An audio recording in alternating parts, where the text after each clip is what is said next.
ግጥም እንስማ እስቲ ትንሽ ከዚህ ከሚያስከፋ ከሚያሰራ ስሜት ውስጥ እንድትወጡ ማለት ነው። እንዴት ነሽ? አሌክስ ሰላም ነው? እንኳን ደህና መጣሽ። በቃ ይቆረጥ። አንቺ ምን ነው በአንድ በሁለት ሰው ምክንያት የአዳም ዘር ላይ በሙሉ ይቆረጥ ብለሽ ትፈርጃለሽ እንዴ? እንኳን ደህና መጣሽ። እንኳን ቆየ። ገባኝ እኮ አላየሁም። ሂጂ ነበር ስመለስ ነው ያየሁት። 2 ደቂቃ አለ። 2 ደቂቃዋን ለግጥም እንስማት ብዬ ነው። እሺ ወደ ክላስ ሊድ የመዳም ድምፅ እንዳይረብሻችሁ ወደ ፍሬ መዛ ነው።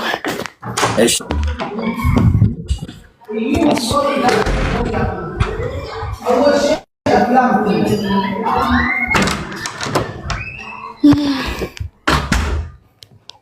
እሺ ባለፈው ታዝዤ ነበር ስለ እናት ግጠሚልን ብለውኝ ስለነበረ ስለ እናት ነው የማቀርበው ማለት ነው።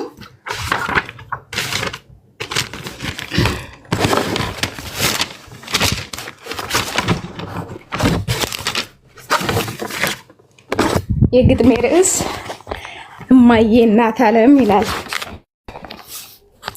አንቺን የሚተካሽ በዚህ ምድር የለም፣ ቢጻፍ ቢደረደር ቢበዛ እንኳን ቀለም። ጠረቱን ቢወጡ ሰው በሌለው ዓለም፣ በዳዴ እንኳን ቢኬድ እድሜ ልኬን ሙሉ ቅኔ ቢዘረፍም ዓለም እስከ ዓለም አንቺን የሚተካሽ በዚህ ምድር የለም። የጠቆረው መልክሽ የተጎሳቆለው የበለዘው ፊትሽ ማዲያት የለበሰው ላንቺ ብለሽ አይደለም አውቃለሁ ለኔ ነው።